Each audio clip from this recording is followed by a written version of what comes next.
కీర్తనల గ్రంథం 5వ కీర్తన. కీర్తనల గ్రంథం 5వ కీర్తన 7వ వాక్యాన్ని మనం చదువుదాం.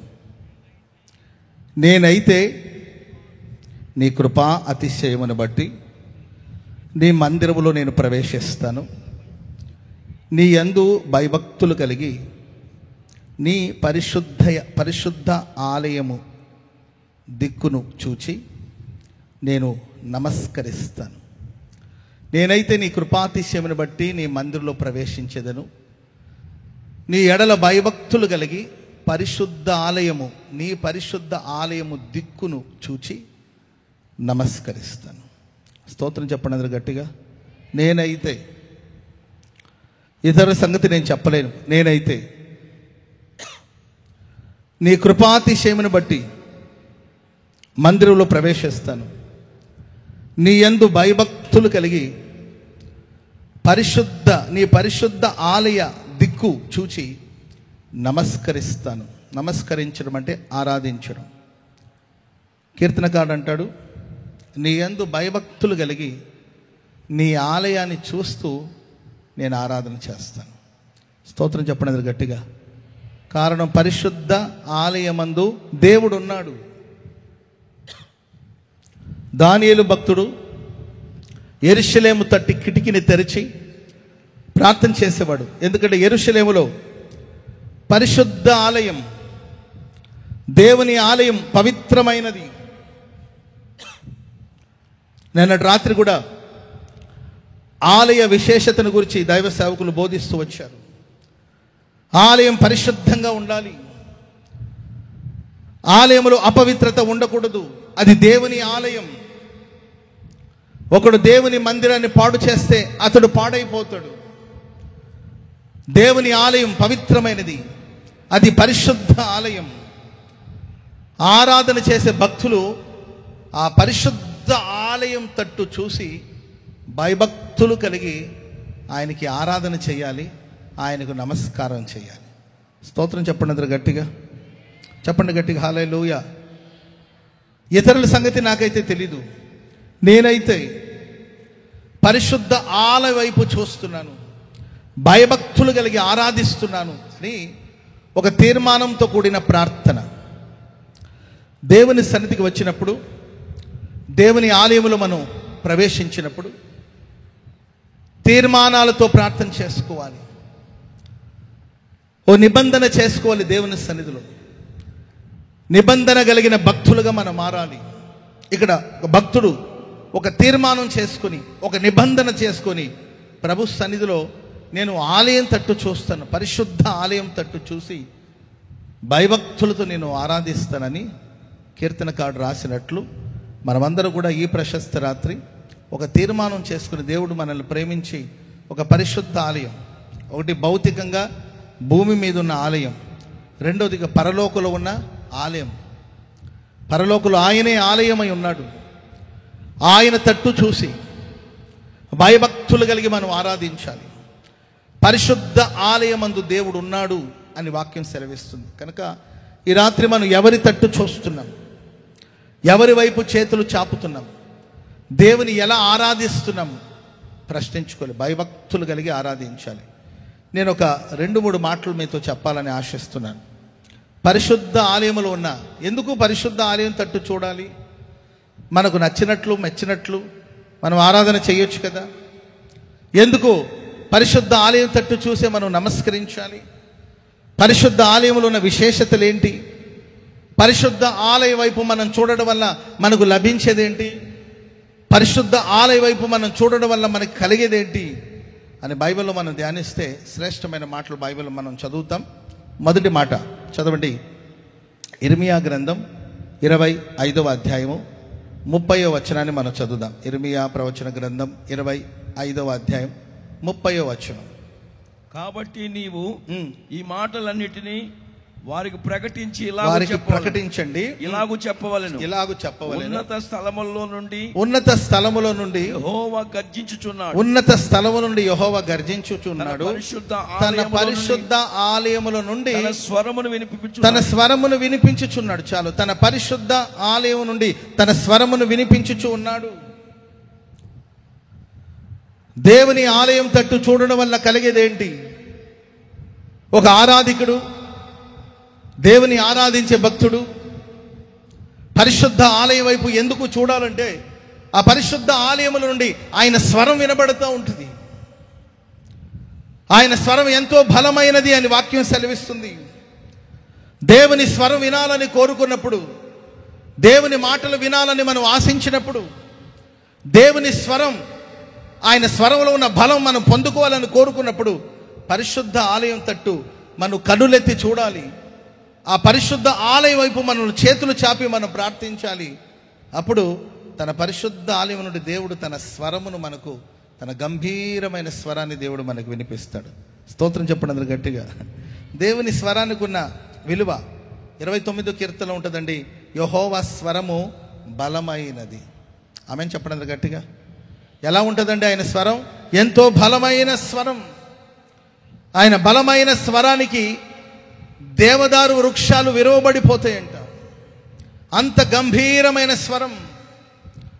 దేవదారు వృక్షం విరిగిపోవడం, విరవబడడం దేనికి సాదృశ్యం అంటే, దేవుని స్వరం వినిపించినప్పుడు, దేవుని స్వరం ఆయన మనకు వినిపించినప్పుడు మన జీవితంలో కఠినమైన కార్యాలు కూడా, ఇది కఠినము, ఇది అసాధ్యము, ఇది అసంభవము, ఇది జరగదు అని మనం అనుకుంటుంటాం కదండి.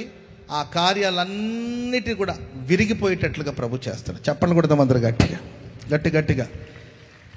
ఆయన మాట్లాడితే ఇది అసంభవము, ఇది అసాధ్యము, ఇది కఠినమైన కార్యాలు, ఇది అసంభవం, ఇతని ఎవరు మార్చలేరు. కఠినాత్ముడైన వ్యక్తి, దూషకుడు, హింసకుడు, సంఘానికి హానిని తలపెట్టే వ్యక్తి,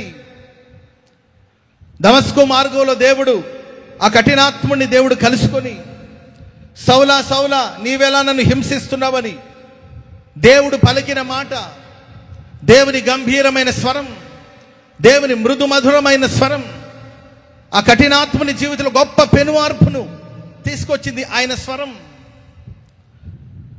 ఇతను ఎవరు మార్చలేరు, ఇతనికి మార్పు రాదు, ఇతడు కఠినాత్ముడు. మానవత్వాన్ని మరిచిపోయి మానవ మృగంలాగా ప్రవర్తిస్తున్నాడు. చిన్న పిల్లల మీద దాడులు చేస్తున్నాడు, స్త్రీల మీద దాడులు చేస్తున్నాడు, క్రైస్తవ సంఘాన్ని హింసిస్తున్నాడు, మత పిచ్చి పట్టినవాడు అని అనుకున్నారు.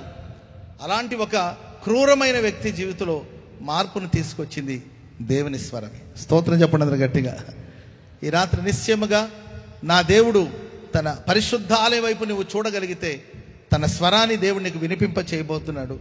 ఆ స్వరం మీ జీవితంలో గొప్ప పెను మార్పును తీసుకురాబోతుంది. నిశ్చయంగా పరిపూర్ణంగా మీరు మార్పు చెంది ఇక్కడ నుండి వెళ్ళబోతున్నారు. కఠినమైన కార్యాలన్నింటిలో నుండి నా దేవునికి విడుదల దయచేయబోతున్నాడు. ప్రేమైన వారారా, ఆయన స్వరం అరణ్యములను కదిలిస్తుందని వాక్యం సెలవిస్తుంది. అరణ్యం దిక్కుతోచని పరిస్థితి, ఒంటరితనం, ఎటు చూసిన ఎడారులు, త్రోవ కనిపించని పరిస్థితి.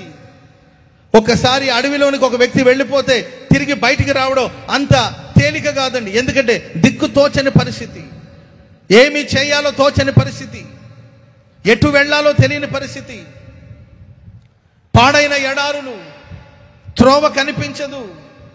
ఆ అరణ్యములో లేకపోతే ఆ ఎడారిలో చిక్కుకొని చాలా మంది దప్పిక చేత, ఆకలి చేత ప్రాణాన్ని కోల్పోయే ప్రమాదాలు కూడా ఉంటాయి. కానీ దేవుని స్వరం అరణ్యాన్ని కదిలిస్తే అరణ్యములో దేవుడు నీకు త్రోవను చూపిస్తాడు. చెప్పలు కూడా మందరు గట్టిగా. అరణ్యం కూడా నీకు త్రోవను చూపిస్తుంది. ఆమేన్.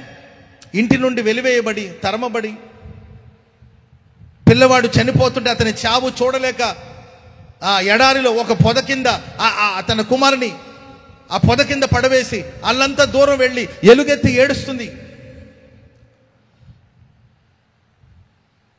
ఏమి చేయాలో తోచని పరిస్థితి, పిల్లవాడిని చావు చూడలేను అని విలపిస్తుంది, ప్రలాపిస్తుంది. దేవుడు ఆ ఎడారిలో, ఆ పొదలో పడవేసిన ఆ చిన్నవాని స్వరాన్ని ప్రభు ఆలకించి తన స్వరాన్ని దేవుడు వినిపింపచేశాడు. స్తోత్రం చెప్పడం గట్టిగా. హాగరు, ఏమి వచ్చినది నీకు? ఎందుకు ఏడుస్తున్నావు? ఆ చిన్నవాడిని తీసుకో, అతన్ని తీసుకుని నీవు చేతపట్టు అతని ఎత్తుకో, నేను అతని గొప్ప జనముగా చేస్తానని దేవుడు మాట్లాడి ఆమె కన్నులను తెరిపించి ఒక నీటి ఊటను పుట్టించి, ప్రియులరా, తల్లి కుమారులు ఇద్దరి దాహం తీర్చడమే కాదండి, కుటుంబస్తులు దూరంగా పెట్టిన, కుటుంబస్తులు ఏంటంటే వెలివేసిన, నమ్మిన మనుషులు మోసం చేసిన హాగరుకు దేవుడు అరణ్యములో త్రోవను కలుగు చేసి ఘనమైన కార్యాలు చేసింది దేవుడు. స్తోత్రం చెప్పండి అందరు గట్టిగా. ఈ ప్రశస్త రాత్రి మీరు ఆలయ వైపు చేతులు చాపి ప్రార్థించగలిగితే కఠినమైన కార్యాలు దేవుడు పరిష్కరించబోతున్నాడు. అరణ్యములో కూడా దేవుడు మీకు త్రోవను చూపించి మిమ్మల్ని గమ్యానికి ప్రభు చేర్చబోతున్నాడు. మీరు కోరుకున్న రేవుకు దేవుడు మిమ్మను నడిపించబోతున్నాడు. గమ్యానికి ప్రభు మిమ్మల్ని చేర్చబోతున్నాడు. యెహోవా స్వరము లేళ్లను ఈన చేయను అని కూడా బైబిల్ 29వ కీర్తనలో ఉంటుంది. మీరు తర్వాత ఇంటికి వెళ్ళి చదువుకోండి ఆ మాటలన్నీ కూడా. యెహోవా స్వరము లేళ్లను ఈన చేయను. లేళ్ళ అంటే ప్రియులరా జింక, దుప్పి, జింక. స్తోత్రం చెప్పండి గట్టిగా. అది కనిపెడతా ఉంటుంది. ప్రసవ సమయం కొరకు కనిపెడతా ఉంటుంది. ఒక భారాన్ని మోస్తూ ఒక సృష్టికి, ఒక నూతన సృష్టికి జన్మం ఇవ్వాలని ఎదురు చూస్తుంటుంది, కనిపెడతా ఉంటుంది. దేవుని స్వరం వినబడినప్పుడు ప్రియులరా అది లేళ్లను ఈన చేస్తుందంటే ఎప్పటి నుండో మనం కనిపెట్టిన కార్యాలన్నిటిని కూడా నా దేవుడు మన జీవితంలో సఫలపరచబోతున్నాడు. ఆమె చెప్పడం గట్టిగా. ఈ ప్రశస్త రాత్రి ఈ ఒంగోలులో జరుగుతున్న ఈ సభల్లో ఈ రెండో రాత్రి ప్రియమైన వారారా, పరిశుద్ధ ఆలయం తట్టు మీరు కన్నులెత్తి చూడగలిగితే, పరిశుద్ధ ఆలయం వైపు చేతులు చాపి మీరు ఆరాధన చేయగలిగితే, పరిశుద్ధ ఆలయం వైపు చూసి మీరు ఆయనకి సాగిలపడి నమస్కరించగలిగితే నిశ్చయముగా దేవుని స్వరాన్ని దేవుడు మీకు వినిపింప చేయబోతున్నాడు. స్తోత్రం చెప్పండి గట్టిగా. యోబు గ్రంథంలో 37వ అధ్యాయము, యోబు గ్రంథం 37వ అధ్యాయము 2వ వాక్యాన్ని మనం చదువుదాం. చదవండి. యోబు గ్రంథం 37వ అధ్యాయం 2వ వచనం. ఆయన స్వరగర్జనమును వినుడి, ఆయన స్వరగర్జనమును వినండి, ఆయన నోటి నుండి బయలువెళ్ళు ధ్వని ఆలకించుడి. ఆయన నోటి నుండి వచ్చే ధ్వనిని మీరు ఆలకించండి. ఆకాశ వైశాల్యం అంతటి క్రింద ఆయన దాన్ని వినిపించును. మీరు ఆ పారాగ్రాఫ్ అంతా చదువుకుంటూ వెళితే అక్కడ ఏమని ఉంటుందంటే, ఆయన స్వరగర్జనని మీరు వినండి, ఆయన స్వరగర్జన యొక్క ధ్వనిని మీరు వినండి. ఎప్పుడైతే ఆయన నోటి నుండి బయలువెళ్ళు ధ్వనిని మీరు ఆలకిస్తారో వాక్యం సెలవిస్తుంది, మనం గ్రహించలేని గొప్ప కార్యములను ప్రభు మన జీవితంలో చేయబోతున్నాడు. చెప్పండి కూడా మొదలు గట్టిగా. ఎప్పుడైతే ఆయన స్వరగర్జనని, ఆయన నోటి నుండి బయలువెళ్ళు ధ్వనిని మనం ఎప్పుడైతే వింటామో, ఆయన స్వరాన్ని ఎప్పుడైతే ఆలకిస్తామో, గ్రహించలేని గొప్ప కార్యాలు మన జీవితంలో ప్రభు చేస్తాడు. పక్కన మనం చూసి చెప్పండి, మీరు గ్రహించలేని గొప్ప కార్యాలు చూడబోతున్నారని చెప్పండి. స్తోత్రం చెప్పండి. గొప్ప కార్యాలు ప్రభు చేయబోతున్నాడు. మహిమ గల కార్యాలు ప్రభు చేయబోతున్నాడు. ఘనమైన కార్యాలు ప్రభు చేయబోతున్నాడు. Praise the Lord. గొప్ప కార్యాల చేత దేవుడు మిమ్మల్ని తృప్తిపరచబోతున్నాడు. ఎప్పుడు జరుగుతుందంటే ఆయన స్వరగర్జన వినాలి, ఆయన నోటి నుండి బయలువెళ్ళు ధ్వనిని మీరు ఆలకించాలి. గ్రహించలేని గొప్ప కార్యాలు మన జీవితంలో ప్రభు చేయబోతున్నాడు. పరిశుద్ధ గ్రంథంలో రాజుల 2వ గ్రంథం 7వ అధ్యాయం 6వ వచనం చదవండి. అక్కడ ఒక సారాంశం ఉంటుంది, అది మీకు చెప్పాలని ఆశిస్తున్నాను. రాజుల 2వ గ్రంథం 7వ అధ్యాయము 6వ వచనం. యెహోవా రథముల ధ్వనియు, యెహోవా రథముల ధ్వనియు, గుర్రముల ధ్వనియు, గొప్ప సమూహపు ధ్వనియు సిరియనులు దండునకు వినబడినట్లు చేయగా వారు మన మీదకు వచ్చుటకై ఇశ్రాయేలు రాజు హిత్తీయుల రాజులకును ఐగుప్తీయుల రాజులకు బత్తిమిచ్చి ఉన్నాడని సిరియనులు ఒకరితో ఒకరు చెప్పుకొని లేచి తమ గుడారముల్లోనైనను గుర్రములోనైను దండుపేటలో ఉన్న వాటిలోనైను ఏమీ తీసుకొనకయే తమ ప్రాణమును రక్షించుకొనుకొని సందేశీకటిన ఉన్నది ఉన్నట్లుగా పేట విడిచి పారిపోయారు. చదవబడిన ఈ సారాంశంలో షోమ్రోను పట్టడాన్ని సిరియా దేశపు రాజు పట్టణాన్ని చుట్టూ ముట్టడి వేసినట్లు లేఖనాలు మనం చూస్తున్నాం. శత్రువులు షోమ్రోను పట్టణాన్ని చుట్టూ ముట్టడి వేశారు. లోపల ఉన్నవాళ్ళు బయటికి రాలేని పరిస్థితి, బయట ఉన్నవాళ్ళు లోపలికి వెళ్ళలేని పరిస్థితిలో చుట్టూ ముట్టడి వేశారు. పట్టణం లోపల భయంకరమైన కరువు, పట్టణంలో భయంకరమైన కరువు కోరలో చిక్కుకొని ప్రజలు అల్లాడిపోతున్నారు. శత్రువులు చుట్టూ ముట్టడి వేశారు. కరువు విపరీతంగా ఉంది, కరువు భారంగా ఉందండి పట్టణంలో. వాక్యాన్ని మనం ధ్యానిస్తూ వెళ్తే ప్రియులరా, ఆ పట్టణపు పరిస్థితి అంటే, ఆ పట్టణం యొక్క పరిస్థితి, లోపల ఉన్న ప్రజల పరిస్థితి ఏంటి అని చూస్తే, గాడిద యొక్క తల 80 రూపాయలకి అమ్మకం జరుగుతుంది. గాడిద యొక్క తలను అమ్ముతున్నారండి. అంటే కరువు అంత భారముగా ఉంది. పావురపు రెట్ట 5 రూపాయలకి అమ్మడం జరుగుతుంది. మనుషుల్ని చంపుకొని తింటున్నారు. అలాంటి భయానకమైన పరిస్థితిలో దేశం సాగిపోతున్న పరిస్థితి. ఎటు చూసిన శ్రమలే, ఎటు చూసిన పోరాటాలే.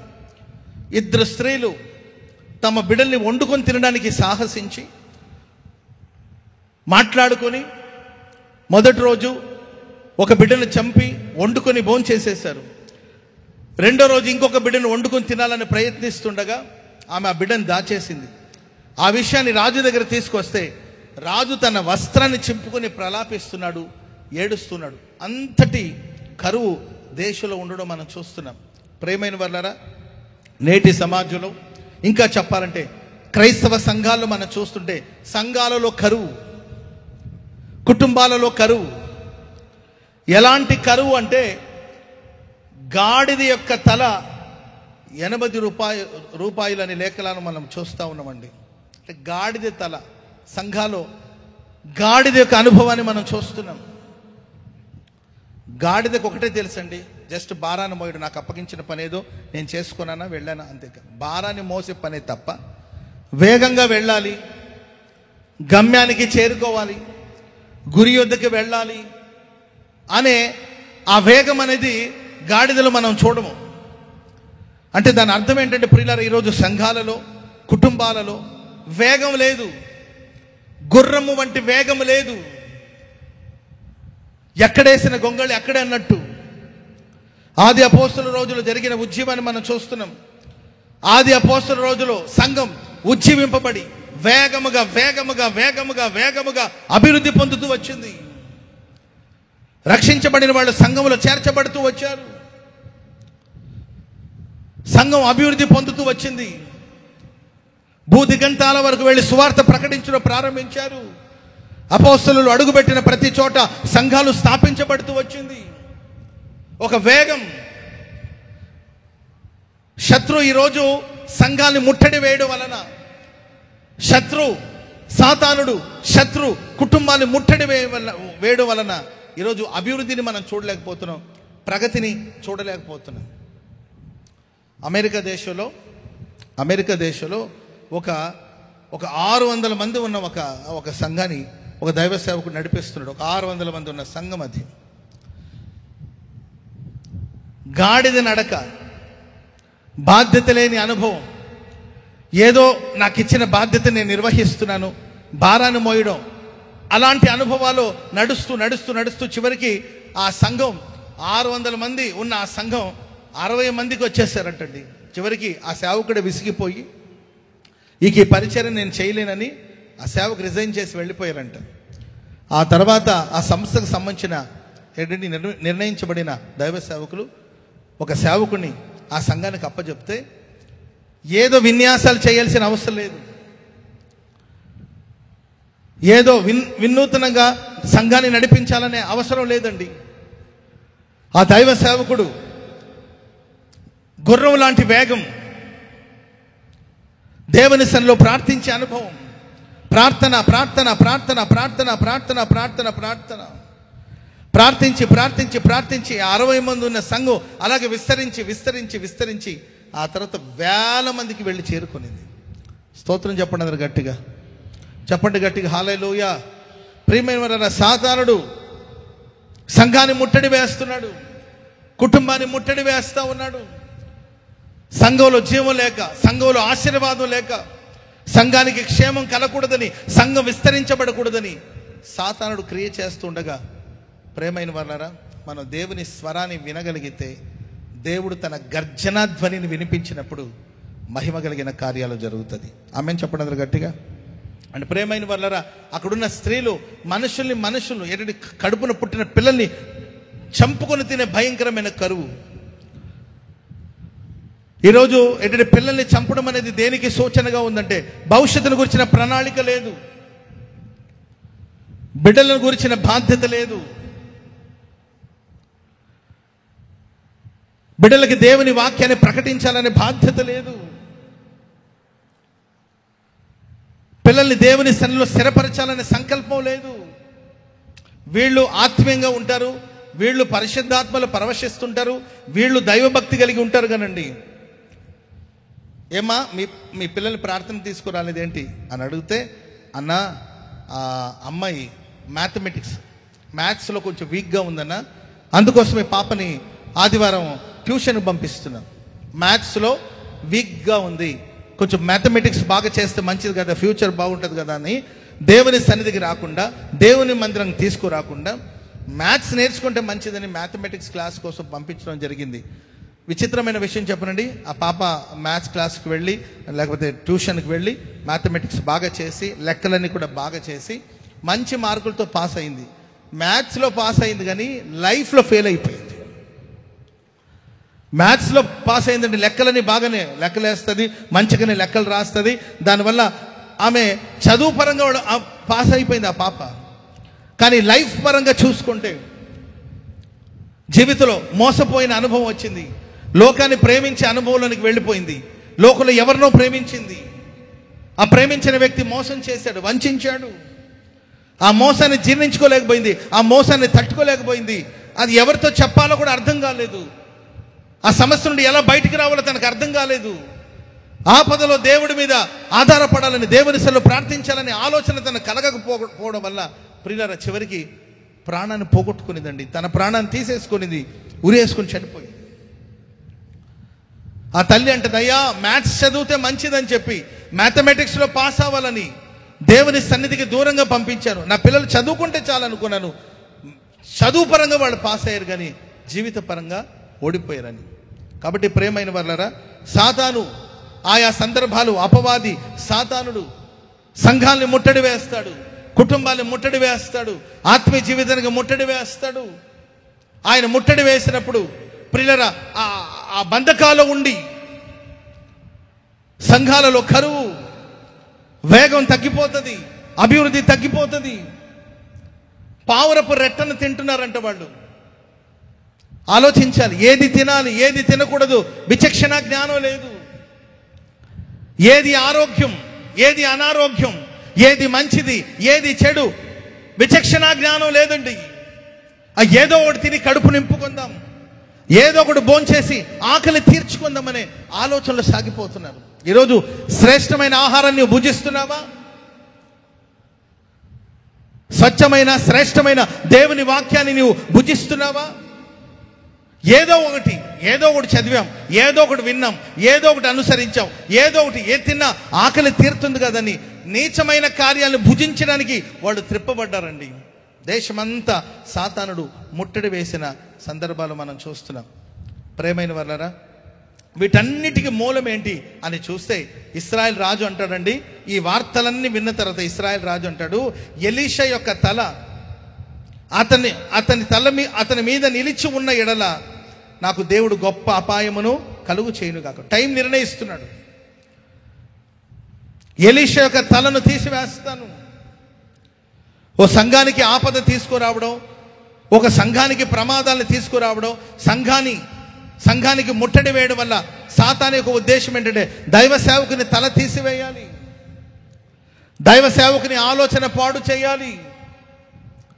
ప్రేమైన వాళ్ళరా, కాపరిని కొడితే సంఘం చెదిరిపోతుంది. సాతానుగాడి యొక్క ఉద్దేశాలు, సాతాను యొక్క తలంపులు ఎల్లప్పుడూ కూడా ఒక కాపరిని పడగొట్టాలి. ఎలీషా తలను తీసివేయాలి, ఎలీషా ఆలోచనల్ని పాడు చేయాలి, ఎలీషా మనసుని పాడు చేయాలి. ఈ ఉద్దేశంతోనే ప్రియులారా కుయుక్తిగా దేశాన్ని ముట్టడి వేసిన పరిస్థితిని మనం చూస్తున్నాం. అలాంటి సమయంలో దైవ సేవకుడు ఎలీషా దేవుని మీద ఆధారపడడం, రేపు ఈ వేళకు దేవుడు ఒక అద్భుతం చేస్తాడు. చప్పలు కొడతాం అందరూ గట్టిగా హల్లెలూయా. గుర్తుపెట్టుకోండి, ఇప్పుడు సరిగ్గా టైం 9:42. రేపు సరిగ్గా ఈ వేళకు దేవుడు మీ జీవితంలో ఒక అద్భుతమైన కార్యాలు జరిగించునుగాక. కరువు కోరల నుండి నా దేవుడు నిన్ను విడిపించబోతున్నాడు. శ్రమల సుడిగుండాల నుండి నా దేవుడు నిన్ను విడిపించబోతున్నాడు. శత్రు సంఖ్యలను దేవుడు తెంచబోతున్నాడు. అద్భుతమైన విడుదల దేవుడు నీకు అనుగ్రహించబోతున్నాడు. నీ సమస్యలకు దేవుడు పరిష్కారాన్ని దేవుడు చూపించబోతున్నాడు. హల్లెలూయా. ఆ దేశంలో 9 కుష్టు వ్యాధితో బాధపడే వాళ్ళని అక్కడ మనం ప్రస్తావించబడినట్టు వాళ్ళ గురించి మనం చూస్తాం. 9 కుష్టు వ్యాధితో బాధపడుతున్న వాళ్ళు అక్కడ మనం చూస్తాం. ప్రియమైన వాళ్ళరా, 9 అనే సంఖ్య, 4 అనే సంఖ్య బైబిల్లో శ్రేష్టమైన కార్యాలు మనకు తెలియచేస్తుంది. మొట్టమొదటిగా మందసాన్ని 9 మోసారు. ఎంతమంది మోసారండి? హుషారుగా హల్లెలూయా చెప్పండి. 2 చేతులు ఊపుతూ హల్లెలూయా చెప్పండి. అలసి సొమ్మసిల్లి సొక్కిపోయినట్టున్నారు మీరు. నిన్న స్టార్ట్ అయిన కూడిక జరుగుతుంది. మరి మీరు తిన్నారో రెస్ట్ తీసుకున్నారో మరి నాకైతే తెలియదు కానండి. నిన్న మొదలైన 5 గంటలకు స్టార్ట్ అయిన కూడిక కంటిన్యూస్గా జరుగుతూనే ఉంది. Praise the Lord. వాతావరణం కూడా కొంచెం మనకు ప్రతికూలంగా ఉండడం వల్ల విపరీతంగా స్వెట్ వచ్చేసి చాలామంది డల్గా వీక్గా కనబడుతున్నారు. ఒకసారి 2 చేతులతో బిగ్గరగా హల్లెలూయా చెప్పండి. 2 చేతులు ఊపుతూ హల్లెలూయా చెప్పండి గట్టిగా హల్లెలూయా. ప్రభు మిమ్మును బలపరచునుగాక. నా దేవుడు శక్తితో మిమ్మును నింపునుగాక. రేపు ఈ వేళకు దేవుడు ఒక అద్భుతమైన కార్యాలు జరిగించునుగాక. సంఖ్యళ్ళు తెగిపోనుగాక. బంధకాల నుండి విడుదల కలుగునుగాక. శత్రుక్రియలని తారుమారైపోనుగాక. అలా నా దేవుడు గర్జించబోతున్నాడు. ఆమేన్ చెప్పండి గట్టిగా. ఆయన గర్జనాధ్వని వినబడబోతుంది. ఆయన స్వరం వినబడబోతుంది. పరిశుద్ధ ఆలయం నుండి తన స్వరమును దేవుడు వినిపింపచేయబోతున్నాడు. హల్లెలూయా. 9 కుష్టు వ్యాధితో బాధపడే వాళ్ళు ఉన్నారండి. 4 అనే సంఖ్యను బైబిల్లో మనం చాలా సందర్భాల్లో చదువుతూ వస్తాము.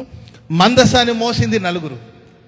ఆ 9 మందసాన్ని మోస్తూ వెళ్ళి యోర్దాను నదిలో అడుగు పెట్టంగానే ఎగువ నుండి దిగువ పారుతున్న నది, పైనుండి క్రిందకు పారుతున్న నీళ్లు, యోర్దాను నదిలో ఆ సేవకులు అడుగు పెట్టంగానే ఉరుముతుంది. స్టార్ట్ అయింది.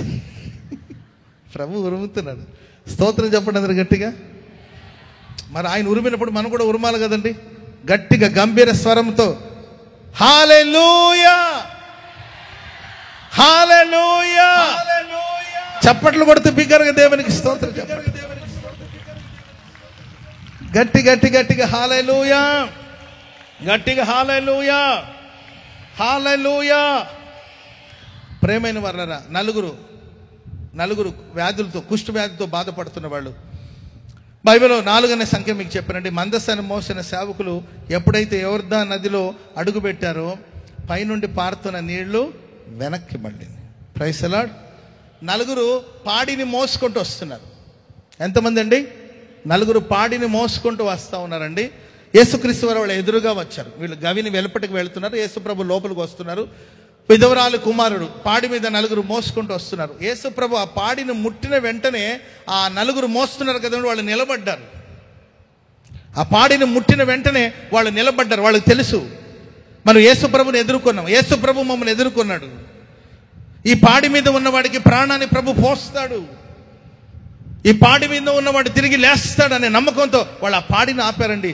పాడిని ముట్టి ఆ మృతి పొందిన వాడిని యవనస్తుడా లెమ్మని ప్రభు చెప్తే ఆ పాడి మీద ఉన్న వాడికి ప్రాణం వచ్చింది. చప్పట్లు కొడుతున్నారు గట్టిగా హల్లెలూయా. బైబిల్లో 9 ఒక మంచాన్ని మోసుకుంటూ వచ్చారండి. ఆ ఇంటి నుండి చాలా విస్తారమైన ప్రజలు ఉన్నారు. 9 మంచం మీద ఒక వ్యక్తిని మోసుకుంటూ వచ్చారు. వాడు పాపాత్ముడు. వాడు పాపాన్ని బట్టి, వాడి అతిక్రమాన్ని బట్టి వాడికి ఆ వ్యాధి వచ్చింది. వాడు పాపి. పాపం వల్ల వచ్చే జీతం మరణం. మరణానికి సమీపమై ఉన్నాడు. వ్యాధితో బాధపడుతున్నాడు. 9 అతన్ని మోసుకుంటూ వచ్చారు. తీసుకెళ్ళి ఇంటి కప్పు మీదకి తీసుకెళ్ళి, లోపలికి వెళ్ళడానికి అవకాశం లేకపోతే పై కప్పు తీసి ఆ వ్యాధిగ్రస్తుని ఆ మంచాన్ని లేకపోతే ఆ పరుపును అలాగే యేసుప్రభు ముందు దించారండి. యేసుప్రభు ఆ నలుగురు వైపు చూశాడు. వారి విశ్వాసం చూసి, కుమారుడా నీ పాపములు క్షమించబడి ఉన్నది, లేచి నీ పరిపెత్తుకు నడవమంటే వాడు దిగ్గున లేచి పరిపెత్తుకు నడవడం ప్రారంభించాడు. చెప్పండి కూడా అందరూ గట్టిగా హల్లెలూయా. నలుగురు స్తోత్రం చెప్పండి అందరూ గట్టిగా హల్లెలూయా. 4 నెలలు గడిచిపోయిందండి. జనవరి, ఫిబ్రవరి, మార్చి, ఏప్రిల్, ఇదే నెల 5 నెలలు. 4 అన్నాను కదా, 4 నెలలు గడిచిపోయింది. ఈ 5వ నెలలో దేవుడు మీ జీవితంలో మహిమ కలిగిన కార్యాలు చేయబోతున్నాడు. మహిమ కలిగిన కార్యాలు ప్రభు చేయబోతున్నాడు. ఈ నలుగురిని ధర్మశాస్త్రం రిజెక్ట్ చేసింది. ధర్మశాస్త్రం దూరంగా పెట్టింది ఈ నలుగురిని. ధర్మశాస్త్రం వాళ్ళు వ్యాధిగ్రస్తులు, వాళ్ళ గాలి సోకితే చాలు మనకు వ్యాధి వస్తుంది, వాళ్ళు తాగిన నీళ్లు తాగితే మనకు వ్యాధి వస్తుందని వాళ్ళని దూరంగా పెట్టింది, వాళ్ళని రిజెక్ట్ చేసింది. దేవుని ప్రియులారా, ఈ రాత్రి మనుషులు మిమ్మల్ని దూరంగా పెడుతున్నారా? మనుషులు మిమ్మల్ని చిన్న చూపు చూస్తున్నారా? ఈ రాత్రి మీ కొరకే నా దేవుడు గర్జన ధ్వనిని వినిపింపచేయబోతున్నాడు. పరిశుద్ధ స్థలం నుండి ఆయన స్వరం నీకు వినబడబోతుంది. శత్రుల గుండెలో దేవుడు భయాన్ని కలిగించబోతున్నాడు. ముట్టడి వేసిన అపవాది గుండెలో, సాతాను గుండెలో ఆయన గర్జనాధ్వని భయాన్ని పుట్టించబోతుంది.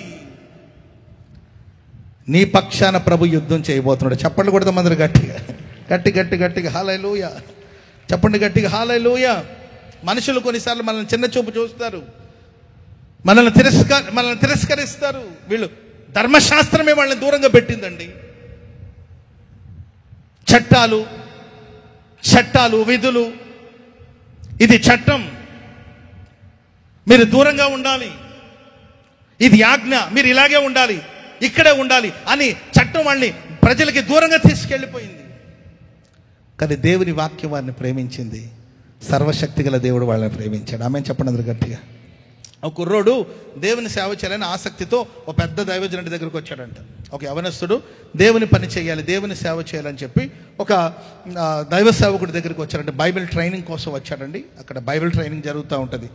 ఆయన వచ్చి, సార్ నేను మీ కాలేజీలో బైబిల్ ట్రైనింగ్ చేయాలని ఎప్పటి నుండో నా ఆశ కనుక గ్రామం నుండి నేను ఇక్కడికి రావడం జరిగింది, దయచేసి నాకు మీరు బైబిల్ నేర్పించండి, నేను కూడా ఒక మంచి సేవకుడిగా మారాలి అని అంటే వాళ్ళు అన్నారు, ఏం చదువుకున్నావు అన్నారు. నాకు పెద్దగా చదువు లేదండి. అంటే చదువు లేని వాడికి మేము ఇక్కడ బోధించే బోధ అర్థం కాదు, చదువు లేని వాళ్ళకి మేము బోధించే బోధ అర్థం కాదు, కనుక నీవు ఇక్కడున్న అనవసరంగా వినడమే తప్ప నీకు ప్రయోజనం ఉండదు తమ్ముడు, వెళ్ళిపో, మీ ఊరికి వెళ్ళిపోమంటే ఆయన అన్నాడు, లేదండి, నాగటి మీద చేయి వేసినవాడు వెనుతిరిగి చూడకూడదని ఉంది, నేను దేవుని సేవకుని వచ్చేసాను, చావైనా రేవైనా ఇక సేవ అంటే అప్పుడు వాళ్ళు అన్నారంట, ఇక్కడ లేదు నాన్న నీకు సేవ, నీకు పరిచర్య చేయడానికి ఇక్కడ అవకాశం లేదంటే అప్పుడు పరిచర్య చేయడం సేవ చేయడానికి అవకాశం లేకపోయినా ఈ మందిలో ఏదైనా పని చేసుకునే పనైనా ఇవ్వండి అంటే మందిరంలో కూడా దానికోసం నిర్ణయించబడిన పని వాళ్ళు ఉన్నారు. కానీ ఆ పాస్టర్ గారికి ఒక వ్యాపారం ఉందంట, అది చెప్పులు తయారు చేసే ఒక వ్యాపారం, చెప్పులు తయారు చేసే ఒక వ్యాపారం నాకుంది, ఆ వ్యాపారంలో అవసరమైతే నేను ఉంచుతాను, అక్కడ పని దగ్గర కంపెనీలో పనిచేయడానికి నేను ఉంచుతాను, ఉంటావా అని అన్నారంట. అప్పుడు ఆయన అన్నాడు, సరే దీని నుండి వచ్చే ఆదాయాన్ని ఏం చేస్తారంటే దేవుని సేవ ఖర్చు పెడదామంటే, సరే మంచిదేనండి, పని ఇచ్చినా పర్వాలేదు, పని చేసుకొని నేను ఈ మందిరానికి వస్తూ ప్రార్థన చేసుకుంటూ ఉంటాను అని చెప్తే ఆయనకి అక్కడ ఆ పని అప్పగించడం జరిగింది. ఆ యవనస్తుడు అక్కడ చాలా కాలం నుండి పనిచేస్తున్నాడు. ఎక్కడ ఆయన పని అంటే ఏంటంటే చర్మంతో తయారు చేస్తారు కదండి చెప్పులు, ఆ చర్మం అంతా ఏంటంటే నానబెడతారు కదండి, ఆ చోట అతనికి వరకు భయంకరమైన దుర్వాసన వస్తూ ఉంటుంది. ఆ దుర్వాసన వస్తున్నప్పటికీ కూడా అక్కడే ఉండి హృదయపూర్వకంగా సణుగుతూ సంశయాలకు చోటు ఇవ్వడుగా హృదయపూర్వకంగా ఆ తమ్ముడు అక్కడ పనిచేస్తున్నాడు అండి. ఆ దైవ సేవకుడు ఇలాగే పెద్ద పెద్ద క్రూసైడ్లు ఏర్పాటు చేస్తారు, మీటింగ్లు ఏర్పాటు చేస్తారు, సంవత్సరానికి ఒకసారి ఇలాగే ఆ పండుగలు జరుగుతుంది, సభలు జరుగుతుంది. ఆ సభలకి ప్రపంచ ప్రఖ్యాతిగాంచిన గొప్ప గొప్ప దైవ సేవకుల్ని పిలుస్తారండి. 7 రోజులు జరుగుతుంది ఆ సభలు. సరే 6 రోజులు సభలు అద్భుతంగా జరిగింది. 7వ రోజు ప్రపంచ ప్రఖ్యాతిగాంచిన దైవజనుడు ఆ సాయంత్రం సభకు రావాలి. కానీ అనుకోనన్ని పరిస్థితుల్లో ఆయన ఆ దేశం నుండి రావడానికి ఫ్లైట్ ఏదో ప్రాబ్లం వచ్చేసి ఎక్కడో ఆయన ఎయిర్పోర్ట్లోనే చిక్కుకుపోయారండి, రాలేకపోయారు. ఫోన్ చేశారు, సార్ నేను రాలేకపోతున్నాను, మన్నించండి అని. అప్పటికే విస్తారమైన ప్రజలు అక్కడ పోగా ఉన్నారంటండి, విస్తారమైన ప్రజలు. సరే ఇప్పుడు ఏం చెయ్యాలి, ఇప్పుడు ఏ స్పీకర్ని తీసుకొచ్చి ఇప్పుడు నేను వాక్యం చెప్పించాలి అని ఆలోచిస్తూ ఆ దైవ సేవకుడు చిన్న ప్రార్థన చేస్తే దేవుడు ఆ సేవకుడికి ఒక ఆలోచన ఇచ్చారంట. చాలా కాలం నుండి నీ దగ్గర ఆ చెప్పులు కుట్టే చోట, చెప్పులు తయారు చేసే దగ్గర పని చేసేదానికి ఒక కుర్రోడు వచ్చాడు కదా, ఆ కుర్రోడితో ఈరోజు వాక్యం చెప్పించమని దేవుడు చెప్పాడంట. స్తోత్రం చెప్పండి అందరు గట్టిగా గట్టిగా. హల్లెలూయా. అయ్యగారండి, ప్రభువా ఇది నీ స్వరమేనా? తండ్రి ఇది నీ స్వరమేనా? వాడు చెప్పులు కుట్టే దగ్గర పనిచేసేవాడు, వాడికి వాక్యం తెలీదు, చదువు లేదు, వాడికి జ్ఞానం లేదు, వాడు దేనికి పనికిరాడు, వాడెలా ఈ సేవకు ఉపయోగపడతాడు, వాడెలా ఈ సేవలో వినియోగించబడతాడు అని దైవజనుడు అంటే, ప్రభు దేవుడు మాట్లాడితే అంతే కదా, దాన్ని మనం ప్రశ్నించలేము. సరే చాలాసేపు తర్వాత చిన్నగా వెళ్ళి తలుపు కొట్టాడండి. ఆ బాబు ఉన్న చోట తలుపు కొడితే ఆయన వచ్చి, సార్ ఏంటంటే వచ్చారంటే ఆయన కోసం ఒక ప్రశస్తమైన వస్త్రాన్ని తీసుకొచ్చాడంట. ఆయన ఏం సార్ అంటే, ఈ వస్త్రం ధరించుకుని రమ్మన్నాడు. ఏంటి పాస్టర్ గారు అంటే, వస్త్రం ధరించుకుని రమ్మన్నారు. వచ్చిన తర్వాత అతను కారులో ఎక్కించుకొని ఆ కుర్రోడిని సభకి తీసుకెళ్తున్నాడు. ఈరోజు నీవు దేవుని వాక్యాన్ని సభలో ప్రకటించాలి. ప్రైజ్ అలాడ్. ఆ బాబు అంటాడు, సార్ మీరు ఏం మాట్లాడుతున్నారు అంటే, నా మాట కాదు, ఇది దేవుని మాట, ఇది దేవుని మాట. రమ్మని తీసుకొచ్చారండి. ఆ కుర్రోడికి మాట్లాడడం రాదు, ఏం చేత కాదండి.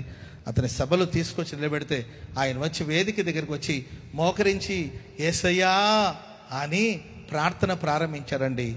ఆయన ప్రార్థన దేవుని సన్నిధికి వెళ్ళి చేరింది. పరలోకం నుండి పరిశుద్ధాత్మ వర్షం ప్రజల మీద కుమ్మరించడం ప్రారంభించబడిందండి.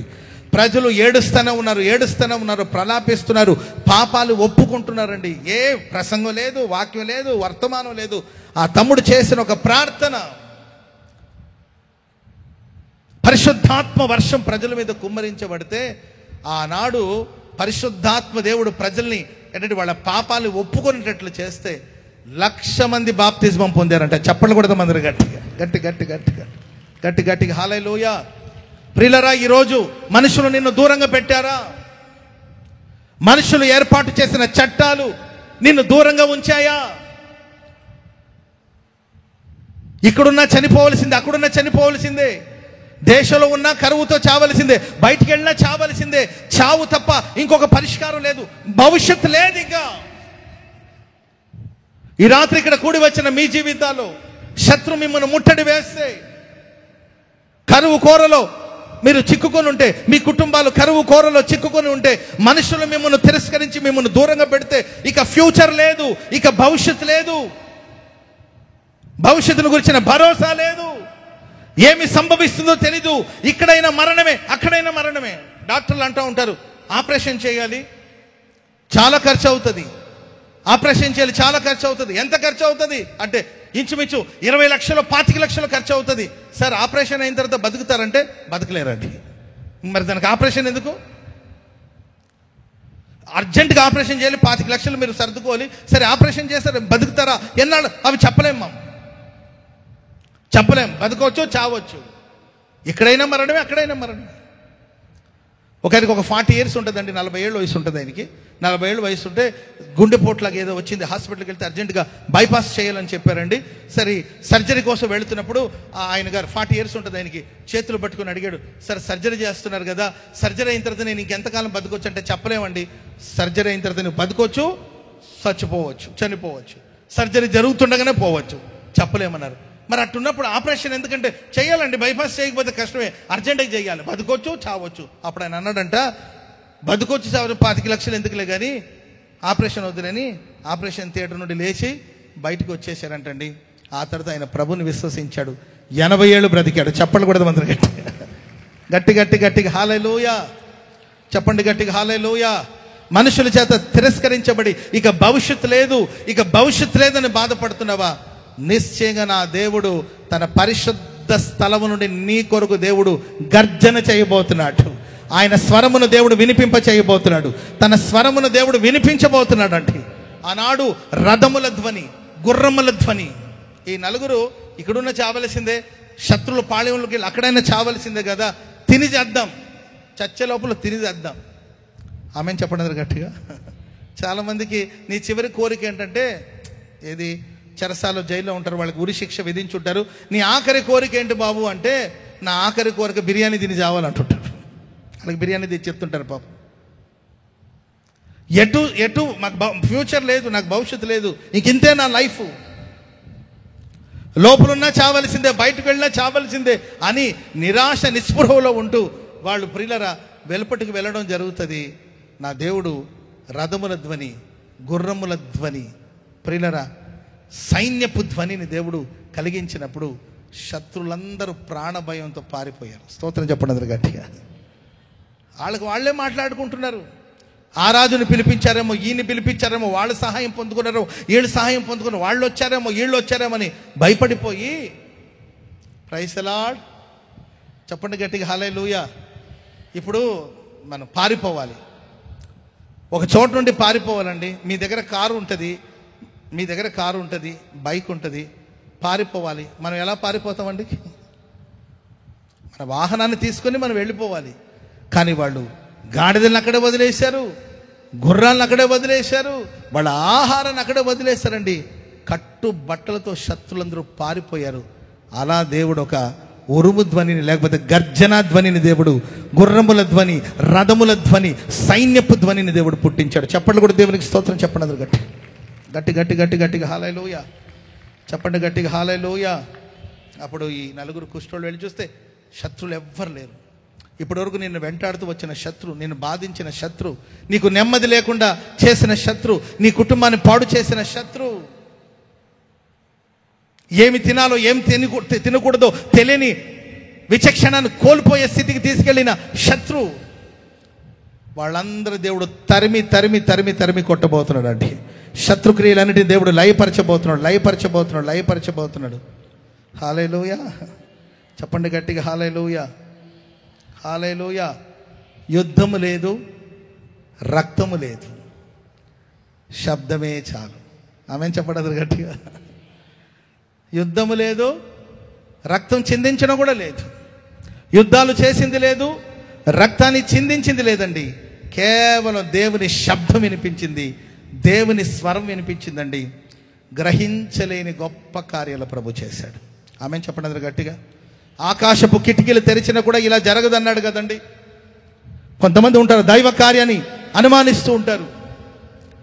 ఎలీషా చెప్పిన మాటకి ఎదురు చెప్పి ఆకాశపు వాకిట్లు తెరవబడిన, ఆకాశపు కిటికీలు తెరిచిన ఇలా జరగదు అని అంటుంటారు కదండి.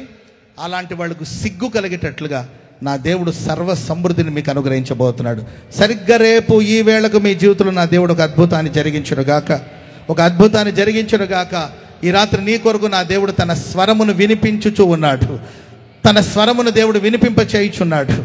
ఆయన స్వరం నీ జీవితంలో గ్రహించలేని గొప్ప కార్యాలు జరిగించునుగాక.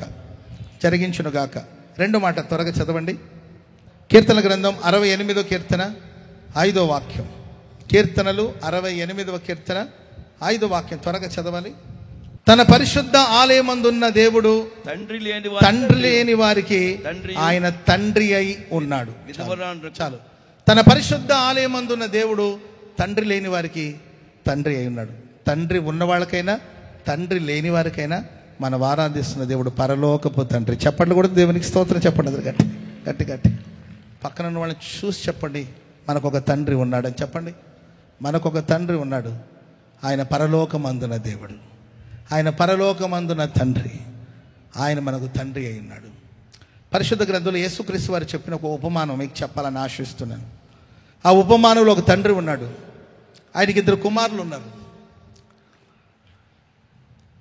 వాళ్ళు చిన్న కుమారుడు ఆస్తిలో తన భాగాన్ని తీసుకొని దూర దేశానికి వెళ్ళిపోయాడు. ఇక్కడ తండ్రి కుమారుని పోగొట్టుకున్నాడా, లేకపోతే కుమారుడు తండ్రిని పోగొట్టుకున్నాడా? చెప్పండి.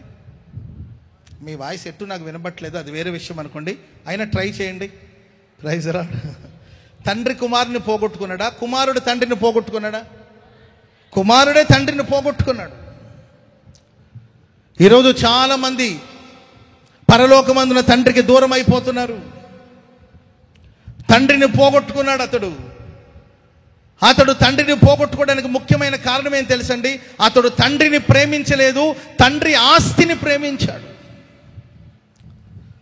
ఈ రాత్రి మీరు యేసుని ప్రేమిస్తున్నారా, పరలోకమందున తండ్రిని ప్రేమిస్తున్నారా, లేకపోతే ఆస్తిని ప్రేమిస్తున్నారా? దేవుడు మనకిచ్చే ఆశీర్వాదాలు కదండి, దేవుడిని మనం ప్రేమించాలి. ఆమెన్ చెప్పండి అందరూ గట్టిగా గట్టిగా హల్లెలూయా. ఇక్కడ చాలా మొక్కలు పెట్టారండి. మట్టిలో ఆ మొక్కను నాటారు కనుక అది బ్రతుకుతుంది. మట్టిలో నుండి ఆ మొక్కను బయటికి తీసామనుకుంటే, ఆ చెట్టును బయటికి తీస్తే ఆ చెట్టు చనిపోతుంది. ఎందుకంటే ఆ చెట్టుకి మట్టి ఆధారం. ఓ చెట్టుకి ఆ చెట్టు ఫలించాలన్నా, అభివృద్ధి పొందాలన్నా, అది ఆరోగ్యంగా ఉండాలన్నా, అది క్షేమంగా ఉండాలన్నా, అది బతికుండాలన్నా మట్టి ఆ చెట్టుకు ఆధారం.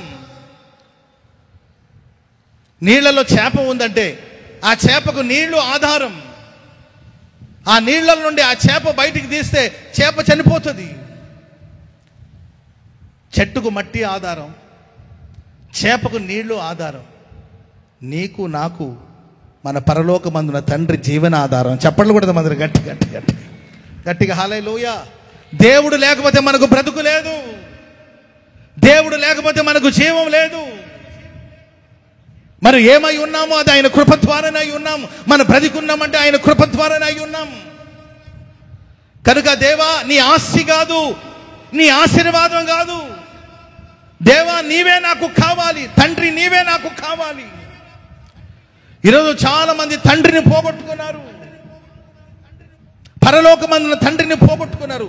ఈ ప్రశస్త రాత్రి ప్రభు అంటున్నాడు, పరిశుద్ధ స్థలం వైపు, పరిశుద్ధ ఆలయపు దిక్కు వైపు, దిక్కున చూసి ఎవరైతే నమస్కరిస్తారో, భయభక్తులు కలిగి ఎవరైతే ఆరాధిస్తారో, తండ్రిని పోగొట్టుకున్న మీకు తండ్రిగా నేను మీకు ఉండబోతున్నాను. స్తోత్రం చెప్పండి అందరు గట్టిగా గట్టి గట్టిగా హల్లెలూయా.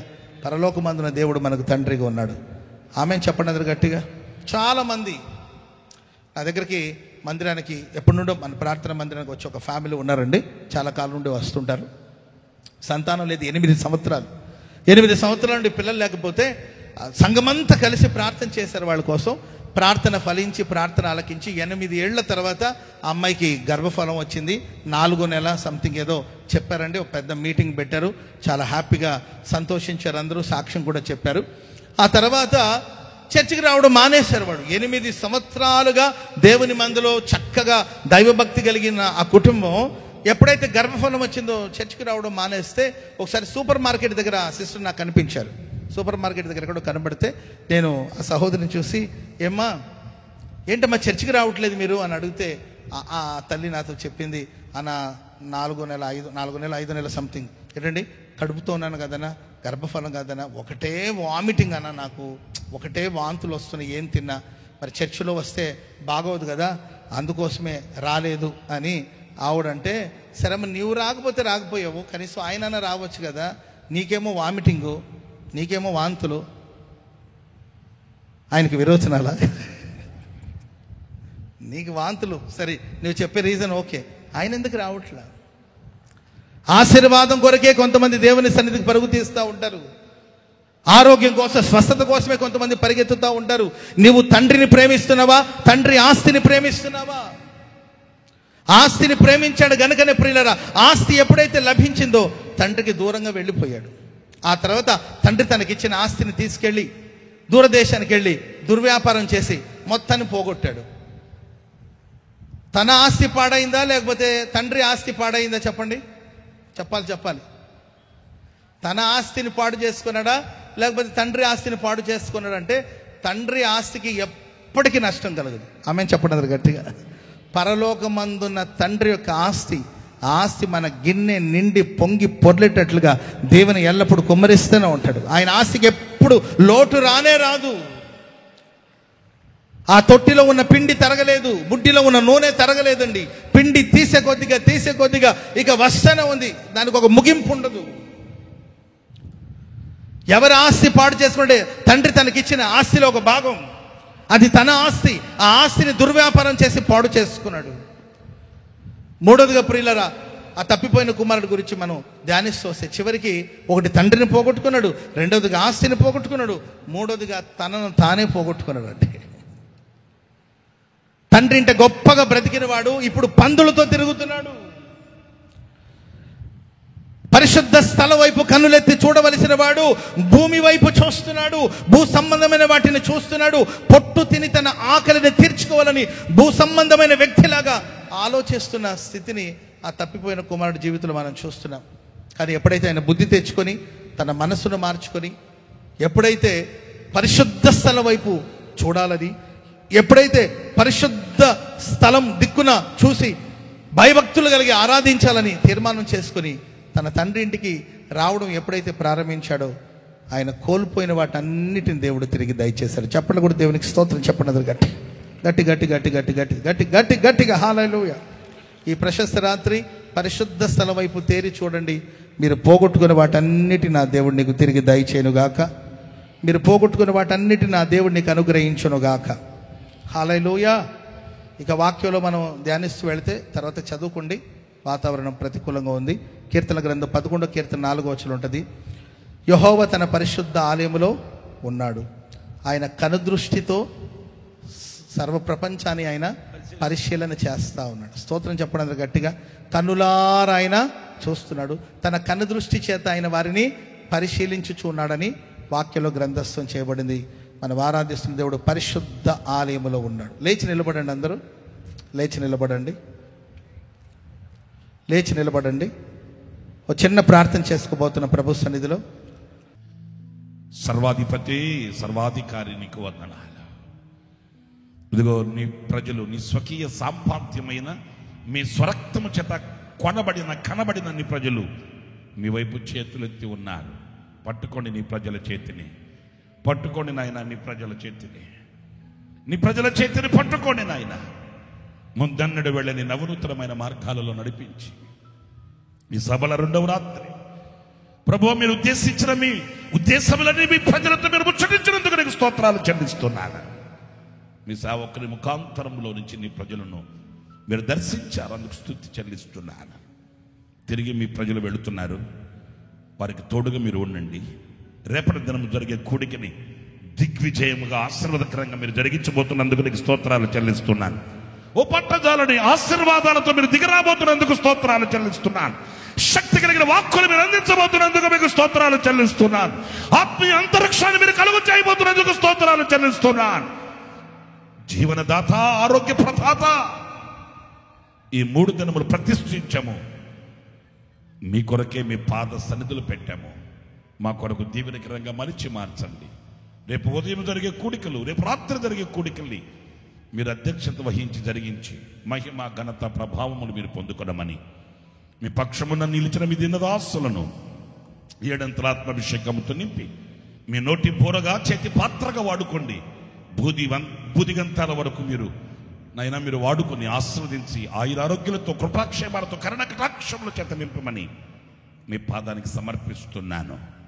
ఈ 2 రాత్రులు మీరు మా మధ్య నిలిచి నైనా ఆశీర్వదకరంగా దీవెనకరంగా జరిగించినందుకు శిరస్సు ఉంచి నమస్కరిస్తూ రేపటి దినం జరిగే కూడికలన్నింటిని కూడా మీరు దీవెనకరంగా ఆశీర్వాదకరంగా మీరు మాకు అందించబోతున్నందుకు వందనాలు చెల్లిస్తూ నీ ప్రజలకు మీ బాహువు చాపి తోడుగా ఉండి గమ్యం చేర్చి మీరే మహిమ తెచ్చుకొనమని నజరేయుడైన యేసు ప్రశస్త నామములో ప్రార్థన చేసి వేడుకొనుచున్నాము తండ్రి.